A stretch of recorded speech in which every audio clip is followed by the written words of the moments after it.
Hello dear students, आज के lecture में हम लोग हीट इंजन्स और इसी से मिलते जुलते कुछ और डिवाइसेज होते हैं, रेफ्रिजरेटर्स, हीट पंप्स, उनके बारे में स्टडी करेंगे।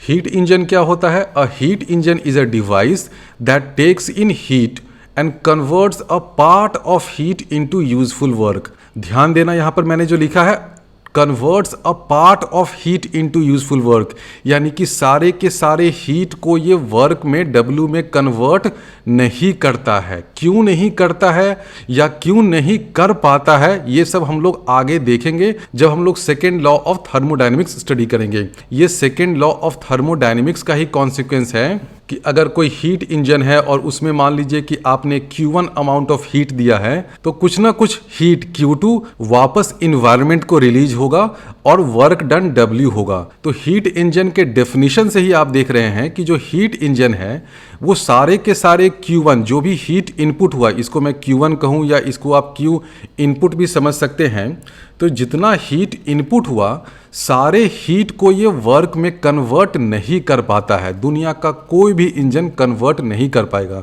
तो इस Q2 को आप चाह कर भी जीरो नहीं कर सकते हैं। तो ये क्यों होता है आगे हम लोग देखेंगे जब हम लोग second law of thermodynamics study करेंगे।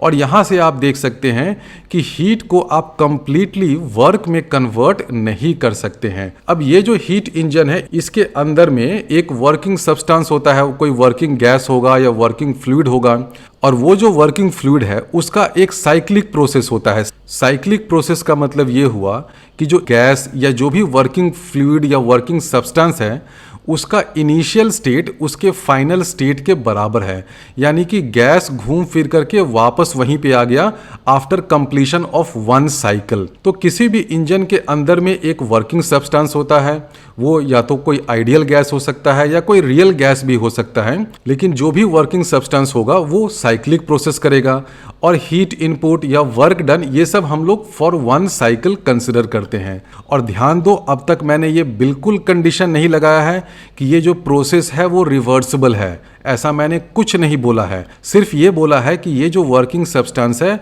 उसका साइक्लिक प्रोसेस हो रहा है। और आप ध्यान ये देना कि साइक्लिक प्रोसेस इरिवर्सिबल भी हो सकता है और रिवर्सिबल भी हो सकता है, दोनों में से कुछ भी हो सकता है।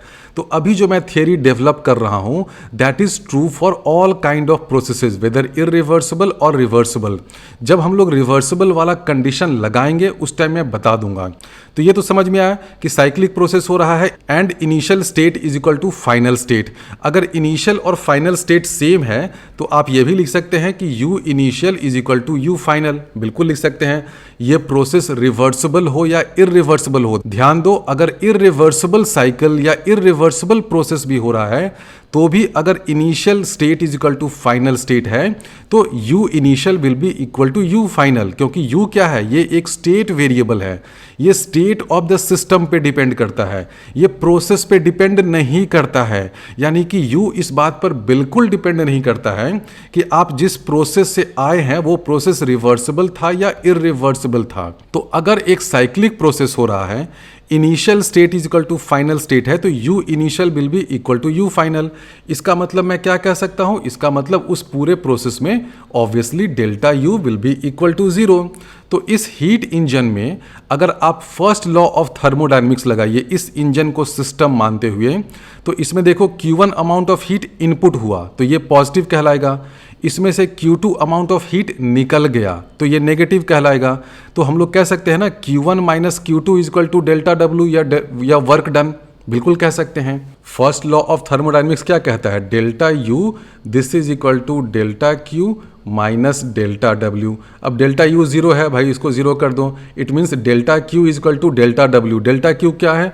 आपने Q1 amount of heat input किया, Q2 अमाउंट ऑफ हीट बाहर निकला, तो ये Q1 प्लस होगा, Q2 माइनस होगा, तो हम लोग लिख सकते हैं Q1 minus Q2 this is equal to delta W, work done, तो वर्क डन हो गया W। तो ये आप लिख सकते हैं। दुनिया का कोई भी हीट इंजन हो, चाहे वो रिवर्सिबल हो या इरिवर्सिबल हो, आप उसमें लिख सकते हैं कि Q1 minus Q2 is equal to work done. जितना हीट इनपुट किया माइनस जितना हीट रिलीज्ड बैक किया इन्वायरमेंट में, तो Q1 minus Q2 this is equal to W। और ये हम लोग क्यों लिख सकते हैं? क्योंकि किसी भी इंजन के वर्किंग सब्सटेंस में साइक्लिक प्रोसेस हो रहा है। वो साइक्लिक प्रोसेस रिवर्सिबल हो या इरिवर्सिबल हो, मुझे अभी कोई फर्क नहीं पड़ रहा है। इनिशियल स्टेट फाइनल स्टेट बराबर है, it means delta U is equal to 0। तो मैं लिख सकता हूँ Q1 minus Q2 is equal to work done. अब हमें पता करना है कि ये जो हीट इंजन है भाई वर्क डन कर रहा है, लेकिन कितना इफिशियंट है। कोई भी मशीन आप लेंगे तो आप उस मशीन की इफ़िशियंसी के बारे में तो पूछेंगे ना कि भाई ये मशीन इफ़िशियंट भी है या केवल तेल पी रहा है। ठीक है, तो हमें अब इस हीट इंजन या इस तरह के किसी इक्विपमेंट की इफ़िशियंसी के बारे में पता करना है। और किसी भी मशीन का या किसी भी हीट इंजन का इफ़िशियंसी का डेफिनेशन क्या होता है? Desired output divided by required input, कि आपने मशीन में कितना इनपुट दिया और वो मशीन कितना डिज़ायर्ड आउटपुट दे रहा है, ये होता है इफ़िशियंसी। अगर इसको हम लोग परसेंटेज के टर्म्स में लिखना चाहें तो आप इसको इनटू 100 से मल्टीप्लाई कर दीजिएगा, तो आपको इफ़िशियंसी इन परसेंटेज टर्म्स मिल जाएगा। तो ये तो बेसिक डेफिनेशन आप लोग को पता ही होगा ना, और इस डेफिनेशन को ध्यान से देख लो। ये जो डेफिनेशन है ना, ये हीट इंजन हो, हीट पंप हो, रेफ्रिजरेटर हो, या मुझे लगता है कि और भी कोई मशीन हो ना, हर मशीन के लिए, हर डिवाइस के लिए ये वाला डेफिनेशन एप्लीकेबल है। बहुत सिंपल डेफिनेशन है। क्या डेफिनेशन है? जो डिजायर्ड आउटपुट है, जो मैं चाह रहा हूं, जो मेरी चाहत है, मेरी चाहत क्या है और मेरा इनपुट क्या है। अब बताओ, ये जो हीट इंजन है इसमें आपकी चाहत क्या होगी? आपकी चाहत होगी कि वर्क डन ज़्यादा से ज़्यादा हो, यानी कि ये डिजायर्ड आउटकम है। और इनपुट क्या है? इनपुट है ये वाला Q1। तो एक हीट इंजन की इफिशियंसी क्या हो जाएगी? Work output divided by heat input. ये वाला डेफिनेशन तो मोस्ट जनरल डेफिनेशन है, उसी को मैंने थोड़ा सा हीट इंजन के लिए पैराफ्रेज कर दिया है, दूसरे वर्ड्स में लिखा है कि इफिशियंसी ऑफ हीट इंजन क्या होगा? Work output divided by heat input. अब वर्क आउटपुट क्या है भाई? लिख दो W। हीट इनपुट क्या है? Q1, तो लिख दिया। W क्या है? यहाँ से हम लोग जान रहे हैं Q1 माइनस Q2, तो इसको डिवाइड कर दिया Q1 से। तो ये हमें क्या दे रहा है? Efficiency of heat engine. इसको हम लोग ऐसे भी लिख सकते हैं 1 माइनस Q2 बाई Q1। तो यहां से आप देख रहे हैं कि efficiency of heat engine is always less than 1, क्योंकि ये जो Q2 है ना, ये कभी भी 0 नहीं होता है। क्यों नहीं होता है? ये एक एक्सपेरिमेंटल फैक्ट है। ये सेकेंड लॉ ऑफ थर्मोडायनेमिक्स है। Second law of thermodynamics based upon experiments and based upon observations postulate किया गया है। ये एक एक्सपेरिमेंटल फैक्ट है। तो एक्सपेरिमेंटली ये देखा गया है कि दुनिया का कोई भी हीट इंजन हो, उसमें अगर आप कुछ हीट इनपुट करेंगे तो कुछ ना कुछ हीट वापस इन्वायरमेंट में रिलीज बैक होता है। यानी कि ये वाला Q2 कभी भी 0 नहीं होता है। This is always non zero. ये अगर नॉन जीरो होगा तो जो इफिशियंसी है वो ऑलवेज लेस देन 1 होगा। और इस इफिशियंसी के डेफिनेशन या मैथमेटिकल फॉर्मूले में ये भी ध्यान देना कि दिस फॉर्मूला या दिस डेफिनेशन या this expression is true for all engines whether irreversible और रिवर्सिबल। ये मोस्ट जनरल फॉर्मूला है, ये फंडामेंटल फॉर्मूला है। This is the basic formula for efficiency of heat engine. It is true, it is valid for all engines whether the engine is irreversible और reversible. ये क्यों true है? क्योंकि अभी तक जो भी थियरी मैंने डेवलप की है उसमें ये कहीं अजम्पशन नहीं लिया है कि प्रोसेस रिवर्सिबल हो रहा है। जनरल टाइप का प्रोसेस लिया है, वो प्रोसेस इरिवर्सिबल हो या रिवर्सिबल हो मुझे अभी उससे कोई फर्क नहीं पड़ता है। जनरली जब हम लोग हीट इंजन डिवाइस करते हैं तो उसमें एक हाई टेम्परेचर का सोर्स होता है जिसमें से हीट निकलता है, वो हीट इस हीट इंजन में जाता है। Part of that heat is converted into useful work, work net output हो जाता है। और बचा खुचा जो हीट है ना वो वापस लो टेम्परेचर सिंक को वापस दे दिया जाता है। तो ये हो गया schematic diagram of a heat engine. इसमें आप देख सकते हैं कि ये वाला जो वर्क नेट आउटपुट है ना, ये यूजफुल आउटपुट है जो हमें चाहिए। This is the desired output. और ये जो क्यू इन हो गया, ये हो गया रिक्वायर्ड इनपुट। तो जब हम लोग इफिशियंसी की बात करते हैं जिसको ईटा से भी डिनोट करते हैं, तो ईटा क्या हो जाता है? This is equal to W by Q input. तो ये वाला फॉर्मूला हमेशा याद रखना कि जो इफिशियंसी होता है of any kind of machine that is equal to desired output divided by required input. अब हम लोग एक दूसरा डिवाइस स्टडी करते हैं जिसको कहते हैं रेफ्रिजरेटर। रेफ्रिजरेटर का काम क्या होता है, हर किसी को पता है। The objective of a refrigerator is to remove QL heat from the cooled space. ये मान लो कोल्ड रेफ्रिजरेटेड स्पेस है, इसमें से आपको हीट निकालना है ताकि ये और ठंडा हो जाए। तो आपको अगर हीट निकालना है तो आपको बाहर से कुछ वर्क करना पड़ेगा। बिना इस वर्क के आप कोल्ड बॉडी में से हीट निकाल करके हॉट बॉडी में नहीं दे सकते हैं। ये भी क्यों नहीं कर सकते हैं, because of second law of thermodynamics. ये भी हम लोग आगे पढ़ेंगे कि अगर मान लो आपके पास एक कोल्ड ऑब्जेक्ट है और दूसरा एक हॉट ऑब्जेक्ट है, ये कोल्ड है और ये हॉट है, तो कुछ भी हो जाए कोल्ड ऑब्जेक्ट में से हीट अपने आप हॉट ऑब्जेक्ट में कभी नहीं जाएगा। Although this does not violate first law of thermodynamics या this does not violate conservation of energy, लेकिन कभी भी तो आपने ऐसा नहीं देखा है ना कि कोई ठंडा ऑब्जेक्ट है और गर्म ऑब्जेक्ट है तो ठंडा ऑब्जेक्ट में से अपने आप हीट निकलने लगे और गर्म वाले ऑब्जेक्ट में चला जाए। ये तो कभी होता ही नहीं है। तो अगर आपको इस डायरेक्शन में प्रोसेस करना है तो आपको कुछ जुगत लगानी पड़ेगी, आपको कुछ वर्क करना पड़ेगा। वही वर्क देखो यहाँ पर हो रहा है। तो रेफ्रिजरेटर में क्या होता है, रेफ्रिजरेटर में कोल्ड स्पेस से या कोल्ड ऑब्जेक्ट से हीट निकाला जाता है और वार्म ऑब्जेक्ट पे हीट रिलीज कर दिया जाता है। तो ये प्रोसेस करने के लिए आपको वर्क इनपुट करना पड़ेगा। और अंदर में देखो हीट इंजन के अंदर में एक साइक्लिक प्रोसेस हो रहा है। साइक्लिक प्रोसेस हो रहा है, इसका मतलब delta U is equal to 0 होगा। अब delta U is equal to 0 है तो ये जो रेफ्रिजरेटर वाला सिस्टम है इस पे जब आप फर्स्ट लॉ ऑफ थर्मोडायनेमिक्स लगाओगे तो देखो हीट इनपुट है QL, हीट निकला QH। तो मैं ये लिख सकता हूँ ना, जितना वर्क डन यहाँ से हुआ, दिस वर्क डन, इसको मैं लिख दूं ऐसे, this work done this will be equal to QH minus QL। बिल्कुल लिख सकते हैं ना, सिंपल। आप फर्स्ट लॉ ऑफ थर्मोडायनेमिक्स लगाओ, QH हीट यहाँ से निकल रहा है, QL हीट आपने डाला और वर्क डन W यहाँ से डाला, तो ये वर्क डन प्लस QL ये दोनों मिल करके ये QH बना रहे हैं। तो वर्क डन क्या हो जाएगा, QH माइनस QL। अब हम लोग को चेक करना है कि ये रेफ्रिजरेटर कितना इफ़िशियंट है। तो हीट इंजन के केस में तो हम लोग टर्म यूज़ करते हैं इफ़िशियंसी, लेकिन रेफ्रिजरेटर्स और अगला एक डिवाइस है हीट पंप, उसमें हम लोग टर्म यूज़ करते हैं कोएफिशिएंट ऑफ परफॉर्मेंस। अब आप कहेंगे कि आप इफ़िशियंसी वर्ड क्यों नहीं यूज़ कर रहे हैं, सिंपल उसका लॉजिक है। हम लोगों ने हीट इंजन में देखा था इफ़िशियंसी क्या होता है, eta this is equal to 1 minus Q2 by Q1, और देखा था कि this is always less than 1। और ये सेंसिबल भी लगता है, दुनिया का कोई भी मशीन 100% से ज़्यादा इफ़िशियंट नहीं होता है। Eta is always less than 1 for any kind of machine, for any kind of heat engine. लेकिन यहाँ पर आप देखेंगे कि आपका डिज़ायर्ड आउटपुट क्या है, आउटपुट है ये QL, और इनपुट क्या है, इनपुट है वर्क डन। तो ये तो हो सकता है ना कि जो QL है वो वर्क डन से ज़्यादा हो जाए, बिल्कुल हो सकता है। तो इसीलिए रेफ्रिजरेटर के केस में हम लोग इफ़िशियंसी वर्ड यूज़ नहीं करके वर्ड यूज़ करते हैं कोएफिशिएंट ऑफ परफॉर्मेंस। और कोएफिशिएंट ऑफ परफॉर्मेंस क्या होगा, वही चीज़ desired output divided by required input. तो आउटपुट क्या है यहाँ पर, आउटपुट है कि मैं कितना हीट एक्सट्रैक्ट कर पा रहा हूँ कोल्ड स्पेस से। यानी कि आपका मान लो कोई सामान रखा हुआ है फ्रिज में, तो उस फ्रिज में से आपने कितना हीट एक्सट्रैक्ट किया, कितना हीट निकाला, तो ये हुआ डिजायर्ड आउटपुट।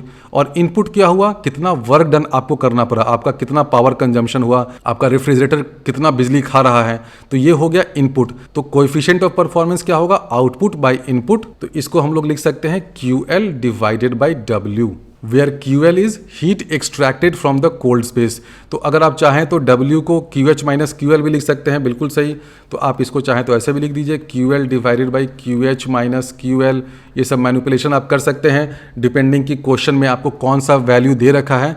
आप यहाँ से इसको यूज़ करिए चाहे इसको यूज़ करिए, बात एक ही है। और यहाँ पर आप देखिएगा कि ये जो कोएफिशिएंट ऑफ परफॉर्मेंस है ना, ये 1 से ज़्यादा हो भी सकता है, इसमें कोई पाबंदी नहीं है कि भाई ये 1 से ज़्यादा नहीं होगा। लेकिन एक चीज़ ज़रूर इसमें ध्यान रखिएगा कि इसमें जो वर्क है ना, ये कभी भी 0 नहीं होगा। Work done can never be 0, क्योंकि वर्क डन अगर 0 होगा तो कोल्ड ऑब्जेक्ट में से हॉट ऑब्जेक्ट में हीट अपने आप कभी ट्रांसफ़र हो ही नहीं सकता है। This is forbidden by second law of thermodynamics, जो हम लोग आगे पढ़ेंगे। आप कह सकते हैं कि आप हर चीज़ में सेकेंड लॉ ऑफ थर्मोडायनेमिक्स बोल रहे हैं, पहले उसी को पढ़ा देते हैं। अब मैं पढ़ा देता, लेकिन ये सिक्वेंशली मुझे ज़्यादा ठीक लग रहा है कि रेफ्रिजरेटर देख लो, हीट इंजन देख लो, हीट पंप देख लो, इसी के बाद हम लोग सेकेंड लॉ ऑफ थर्मोडायनेमिक्स पढ़ेंगे। तो यहाँ तक क्लियर होगा सबको। ये हमने बता दिया रेफ्रिजरेटर के बारे में। इसका ऑब्जेक्टिव क्या होता है, कोल्ड ऑब्जेक्ट में से हीट निकालना। हीट आप कोल्ड ऑब्जेक्ट में से निकाल रहे हैं तो आपको वर्क डन करना पड़ेगा। कोएफिशिएंट ऑफ परफॉर्मेंस क्या होता है, हमेशा इस चीज़ को ध्यान में रखना कि परफॉर्मेंस इंडिकेटर क्या होता है, desired output by required input. Desired output क्या है, QL, रिक्वायर्ड इनपुट क्या है, वर्क डन, तो QL बाई W कर दो। और यहाँ पे ये भी ध्यान देना कि जो भी हम लोग QL, QH, W लिख रहे हैं ना, सब में हम लोग एब्सोल्यूट वैल्यू ले रहे हैं। जब हम लोगों ने हीट इंजन में Q1 अमाउंट ऑफ हीट अंदर डाला था और Q2 निकाला था, तो वहाँ भी हम लोग एब्सोल्यूट वैल्यू की बात कर रहे हैं। जब साइन कन्वेंशन वगैरह लेना होगा तो मैं बता दूंगा, लेकिन अभी ये सब हम लोग absolute value of heat transfer या मैग्नीट्यूड ऑफ हीट उसकी बात कर रहे हैं।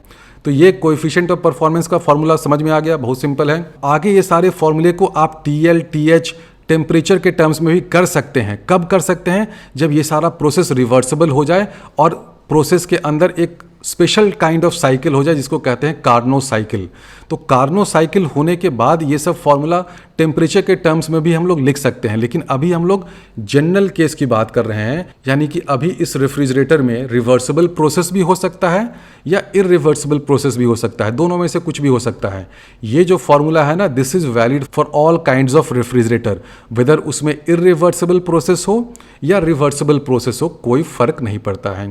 तो ये तो हो गया रेफ्रिजरेटर। अब इसी से मिलता जुलता एक तीसरा डिवाइस है जिसको कहते हैं हीट पंप, या क्वेश्चंस में कभी कभी आपको यही दे देंगे कि ये रेफ्रिजरेटर ही है but it is working in heating mode. Heating mode का मतलब ये है कि जो डिजायर्ड आउटपुट है ना, वो ये QH हो जाएगा। यानी कि हम लोग चाहते हैं कि किसी रूम को गर्म करना, यानी कि मान लो आप किसी ठंडे प्रदेश में हो, जम्मू कश्मीर में चले गए हो, बाहर का टेम्परेचर 0 डिग्री सेंटीग्रेड है और अपने रूम को आप 20 डिग्री सेंटीग्रेड पे करना चाहते हो, तो आप हीट पंप यूज़ करोगे।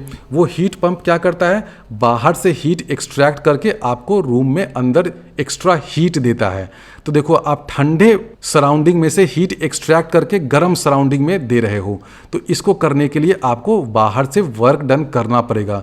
बिना इस एक्सटर्नल वर्क डन के ये हीट पंप नहीं काम कर सकता है। तो ये देखिए, ये है एक हीट पंप। हीट पंप का ऑब्जेक्टिव क्या है, the objective of a heat pump is to supply heat QH into the warmer space. जहां पे भी मैं सबस्क्रिप्ट H और L ले रहा हूं ना, H का मतलब हो गया हायर टेम्परेचर, L का मतलब हो गया लोअर टेम्परेचर। तो objective of a heat pump is to supply heat QH into the warmer space, यानी कि ये स्पेस गर्म है, आप इसी में और हीट देना चाहते हो। जनरली हीट के फ्लो करने का नेचुरल डायरेक्शन क्या होता है, वो गर्म से ठंडे की तरफ जाता है। नेचुरल डायरेक्शन तो यही होता है ना। आप उसके नेचुरल डायरेक्शन के उल्टी दिशा में काम कर रहे हो। आप ठंडे ऑब्जेक्ट, देखो यहाँ पे ये कोल्ड इन्वायरमेंट है ना, आप कोल्ड से हीट निकाल करके हॉट में और ठूस रहे हो, तो ये तो अपने आप से नहीं हो सकता है। This is not a natural process. तो इस प्रोसेस को करने के लिए आपको एक्सटर्नल वर्क करना पड़ेगा। तो this is the required input. तो ये हो गया हीट पंप। अब इस हीट पंप की इफिशिएंसी कैसे मेजर करेंगे, ऑब्वियसली इसमें भी हम लोग coefficient of performance term use करेंगे, क्योंकि आप यहाँ पे देख रहे हो कि ये जो QH है ना, ये QH क्या हो जाएगा, this QH will be QL plus W। तो आप देख रहे हो कि जितना आप इनपुट दे रहे हो उस इनपुट से ज़्यादा आउटपुट हो रहा है ना। यहाँ पे देखो QH जो है वो W से तो हमेशा ज़्यादा है, यानी कि desired output is always greater then required input. यानी कि इस केस में आप कह रहे हो कि इफिशियंसी हमेशा 1 से ज़्यादा है। तो इसलिए यहाँ पर हम लोग इफिशियंसी टर्म यूज़ नहीं करके coefficient of performance term use करेंगे। तो एक हीट पंप का कोएफिशिएंट ऑफ परफॉर्मेंस क्या हो जाएगा, डिजायर्ड आउटपुट है QH, रिक्वायर्ड इनपुट है वर्क डन, तो QH बाई W। इसको हम लोग ऐसे लिख सकते हैं QH divided by QH minus QL। और हमेशा ये ध्यान रखना कि this is always greater than 1। Coefficient of performance of a heat pump वो हमेशा 1 से ज़्यादा होता है, क्योंकि देखो QH जो है वो W से हमेशा ज़्यादा होता है, आउटपुट जो है वो इनपुट से हमेशा ज़्यादा होता है। इसलिए coefficient of performance of a heat pump is always greater than 1। कुछ बुक्स में इसी चीज़ को बोलते हैं कि ये रेफ्रिजरेटर है but it is working in heating mode. तो अगर बोल दे कि कोई रेफ्रिजरेटर हीटिंग मोड में है, तो उसका जब हम लोग कोएफिशिएंट ऑफ परफॉर्मेंस फाइंड करेंगे तो हम लोग QH को न्यूमरेटर में लेंगे, QH हमारा डिजायर्ड आउटपुट हो जाएगा। Coefficient of performance of heat pump को अगर हम लोग बीटा प्राइम से लिखें तो ये बीटा प्राइम क्या हो जाएगा, QH by QH minus QL हो गया। And coefficient of performance of a refrigerator को हम लोग अगर बीटा लिखें तो ये बीटा क्या हो जाएगा, QL by QH minus QL। तो आप देख रहे हो कि बीटा प्राइम माइनस बीटा करोगे तो क्या मिलेगा, आपको 1 मिल जाएगा। जैसे ही आप बीटा प्राइम माइनस बीटा करोगे तो QH माइनस QL न्यूमरेटर में आ गया, तो beta prime minus beta is equal to 1। It means beta prime this is equal to 1 plus beta. तो यहाँ से भी आप देख रहे हो कि coefficient of performance of a heat pump is always greater than 1। ये जो बीटा है ना, ये 1 से ज़्यादा हो भी सकता है, नहीं भी हो सकता है। तो इतने सारे फॉर्मूले आपको रटने की ज़रूरत नहीं है। सिंपल आपको ये ध्यान में रखना है कि कोएफिशिएंट ऑफ परफॉर्मेंस हो या इफ़िशियंसी हो, हमेशा आप देखो न्यूमरेटर में आएगा डिज़ायर्ड आउटपुट, डिनोमिनेटर में आएगा रिक्वायर्ड इनपुट। तो desired output by required input, इस चीज़ को अगर आप याद रखोगे तो इफ़िशियंसी हो या कोएफिशिएंट ऑफ परफॉर्मेंस हो, उस पे बेस्ड कोई भी क्वेश्चन आप आसानी से सॉल्व कर सकते हो। तो बच्चों, अभी तक जो मैंने थियरी बताई हीट इंजन की या पंप की या रेफ्रिजरेटर की, दिस थियरी एंड दीज फॉर्मूले are valid for all kinds of heat engine, all kinds of heat pumps, चाहे उसमें प्रोसेस रिवर्सिबल हो रहा हो या इरिवर्सिबल हो रहा हो। और ध्यान रखना, कोई भी प्रैक्टिकल डिवाइस हो, उसमें जो भी प्रोसेसेस होते हैं ना, सभी के सभी इरिवर्सिबल होते हैं, क्योंकि रिवर्सिबल तो एक आइडियलाइजेशन है ना, ये तो एक परफेक्ट कंडीशन है जो कि रियल लाइफ में होता नहीं है। जिस तरह मैकेनिक्स से क्वेश्चन हम लोग बोल देते हैं कि अज्यूम कर लो कि ये फ्रिक्शनलेस सरफेस है, लेकिन दुनिया में कोई भी फ्रिक्शनलेस सरफेस तो नहीं होता है। उसी तरह दुनिया में कोई भी प्रोसेस परफेक्टली रिवर्सिबल नहीं होता है। बस हम लोग अज्यूम कर लेते हैं कि चलो भाई फॉर मैथमेटिकल कैलकुलेशंस अज्यूम कर लो कि प्रोसेस रिवर्सिबल है, लेकिन रियल लाइफ में सारे प्रोसेसेस इरिवर्सिबल होते हैं। तो ये सारे जो फॉर्मूले हमने डिराइव किए हैं ना, ये सब के सब रिवर्सिबल और इरिवर्सिबल दोनों के लिए ट्रू हैं। अब हम लोग आते हैं कि अगर हमें दे रखा हो कि प्रोसेस रिवर्सिबल है तो क्या फ़ायदा होगा। सबसे पहला फ़ायदा तो ये होगा कि अगर हमें पता है कि प्रोसेस रिवर्सिबल है तो हम लोग उसे एक पीवी डायग्राम में प्लॉट कर सकते हैं। ध्यान रखना, प्रोसेस रिवर्सिबल होगा तभी आप पीवी डायग्राम में प्लॉट कर सकते हो। अगर प्रोसेस इरिवर्सिबल है तो आप ऐसा कर्व या ऐसा प्रोसेस ड्रॉ कर ही नहीं सकते हो।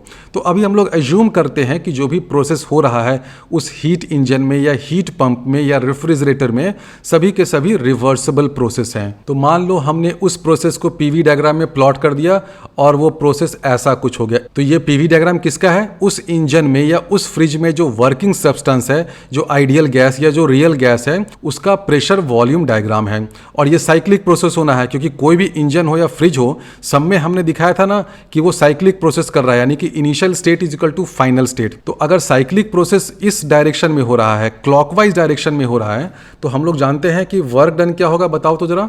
अगर ये क्लॉकवाइज डायरेक्शन में है तो वर्क डन पॉजिटिव होता है। तो वर्क डन पॉजिटिव हो रहा है, इसका मतलब ये इंजन की तरह बिहेव कर रहा है। तो अगर आपको एग्जाम में ऐसा एक साइक्लिक प्रोसेस दे दिया जाए तो क्लॉकवाइज डायरेक्शन हो रहा है, इसका मतलब वर्क डन पॉजिटिव है। वर्क डन पॉजिटिव है तो ये हीट इंजन हो गया। पंप और रेफ्रिजरेटर, उसमें हम लोग बाहर से वर्क डन कर रहे हैं सिस्टम पे, यानी कि उसके केस में work done by the system negative है। Work done by the system negative है किसमें? हीट पंप में और रेफ्रिजरेटर में। नेगेटिव क्यों होगा? सिंपल सा लॉजिक है ना। पंप पे आप काम कर रहे हो, रेफ्रिजरेटर पे आप काम कर रहे हो। आप मतलब बिजली विभाग काम कर रहा है, बिजली आ रही है ना। तो हीट पंप और रेफ्रिजरेटर में वर्क डन नेगेटिव होता है। इंजन लेकिन खुद काम करता है। इंजन में आपने हीट इनपुट किया तो इंजन क्या करने लगा? आपको आउटपुट दे रहा है वर्क का। तो work done by system is positive किसके केस में? इंजन के केस में। ध्यान रखना। And work done by the system, system क्या होता है? जो भी गैसियस सिस्टम दे रखा है या जो आइडियल गैस या रियल गैस उस इंजन या उस डिवाइस के अंदर छिपा रखा है, वही सिस्टम हुआ ना। तो work done by the system in an heat engine is positive. हमेशा ध्यान रखना, work done by a heat pump और a refrigerator is always negative. तो अगर कोई साइक्लिक प्रोसेस ऐसा दे रखा हो जिसमें साइक्लिक प्रोसेस क्लॉकवाइज डायरेक्शन में हो रहा है, इसका मतलब वर्क डन पॉजिटिव है। वर्क डन पॉजिटिव है यानी कि ये वाला प्रोसेस किसके लिए है? किसी हीट इंजन के लिए है। इसी का अगर डायरेक्शन पलट देता, मान लो कि आपको देता कि भाई ये ऐसा हो रहा है, तब आप क्या कह सकते हैं? तब आप कह सकते हैं कि हाँ भाई work done by system negative है, यानी कि ये या तो एक रेफ्रिजरेटर होगा या एक हीट पंप होगा। तो ये बेसिक फंडा समझो, हीट इंजन और हीट पंप और रेफ्रिजरेटर तीनों में क्या अंतर होता है। पंप और रेफ्रिजरेटर तो मिलता जुलता है, ठीक है, दोनों में वर्क डन नेगेटिव है। पंप में बस ये होता है कि हम लोग चाहते हैं कि गर्म वाले को गर्म करें, रेफ्रिजरेटर में हम लोग चाहते हैं कि ठंडे वाले को और ठंडा करें। तो आउटपुट को देखने का नज़रिया बदल जाता है। हीट पंप में हम लोग क्या चाहते हैं कि मेरा रूम गर्म है, मैं इसको और गर्म करूं, यानी कि गर्म सराउंडिंग में मैं हीट घुसा रहा हूं। रेफ्रिजरेटर में क्या होता है, उल्टा होता है। जो ठंडा ठंडा ऑब्जेक्ट है, ठंडा ठंडा आइस है, मैं उसमें से और हीट निकालता हूं। तो ये हो गया रेफ्रिजरेटर मोड। दोनों के केस में work done by system negative है, क्योंकि बाहर से वर्क डन आपको करना पड़ता है। हीट इंजन में क्या होता है, work done by the system positive होता है।